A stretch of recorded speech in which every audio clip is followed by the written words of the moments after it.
got our DSP back in 2013. For people that aren't familiar with that term, it's your distilled spirits producer license. That comes from the federal government. And then in 2015, we opened the doors to this facility, and then we've been producing whiskey and rum since then.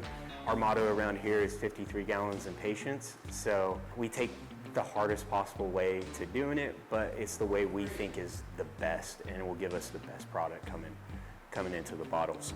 So our first product we brought to market is a very, very traditional North Carolina moonshine recipe. We actually got it from a third-generation distiller, a man named Frank Williams Jr. It has been made in our area of North Carolina for well over 125 years, and it's something we're very proud about, holding on to some of that North Carolina distilling heritage. Where we start is with a mash tun. After you get your grain ground, you're going to pump however much grain of whichever type grain you're using into your mash tun. You combine that with water, and then you heat this mash tun up. It's basically a giant pot with an oven already connected to it. So we heat all that grain and water up, we add some enzymes in, and we get the ball rolling on a fermentation.